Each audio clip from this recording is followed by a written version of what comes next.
Hey guys, wanted to talk for a second about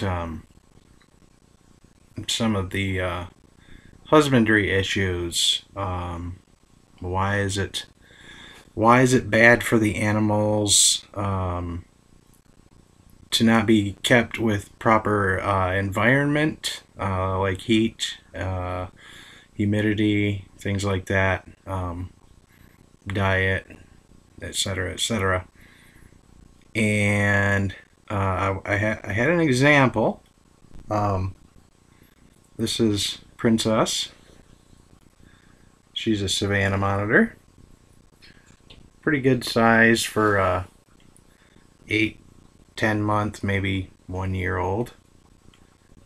But Princess is not a 1 year old. Princess is going on 4 years old. She should be 4 or 5 times this size. I've got a male Savannah who is roughly 2 years old, and he's 4 times her size pretty easily. Now, she's in relatively good health now.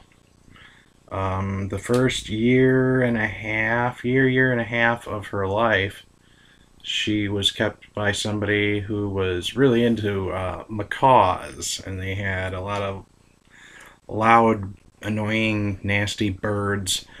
But they also had her and my Uromastics. And when they decided that they didn't want them anymore, I offered to buy them. So she came here, and she's been here close to 3 years, I believe. Like I say, she's doing all right now, and she has grown. She's grown probably 3 times her original size from when I got her. Now, the way that she was kept when she was a baby up to about a year and a half old was in a 10-gallon aquarium on sand and with no heat source, no light. I mean, not just no heat light, but no light at all. She had ambient room light, but she didn't have even like a tube or anything. No water at all. And probably kept around 65 to 70 degrees. Just the ambient room temperature is all she got. And this is what happens. She was tiny when I got her, and she's still tiny. She is growing. She's going through a shed right now, but it's not as common for her to shed as it is my other Savannahs or my Niles. She's little, and she'll probably always be little. I can't see her ever reaching 3 feet, honestly. So, you know, that's one of the things. That's one of the reasons that we need to try to use, you know, all of our resources for the betterment of these animals, as far as environmental needs, good husbandry as far as what they need to thrive and survive. I don't know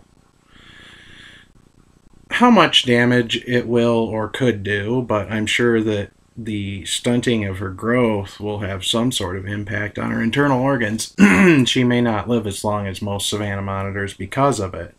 And, you know, that's all due to bad husbandry. It's not her fault. She can't help it.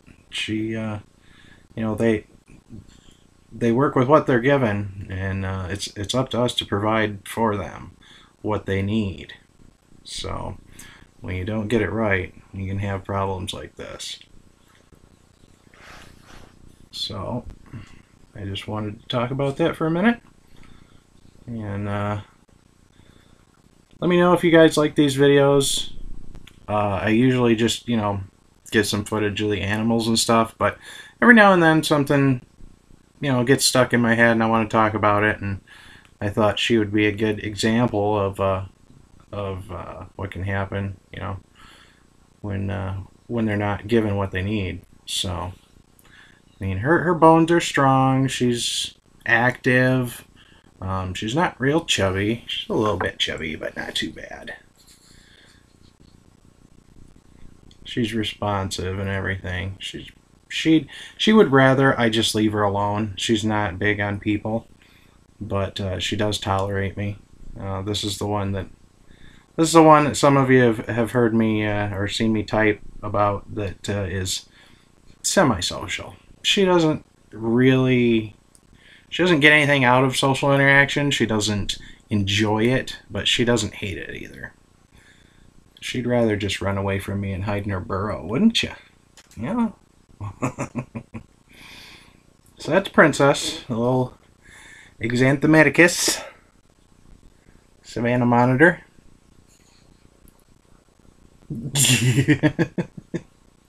What's that? I really get a kick out of it when they see themselves in the computer screen. There's a monitor on my monitor. Uh-huh. Alright. Well, I've droned on long enough. That's Princess. She's a little cutie. And we'll see you guys next time. Thanks.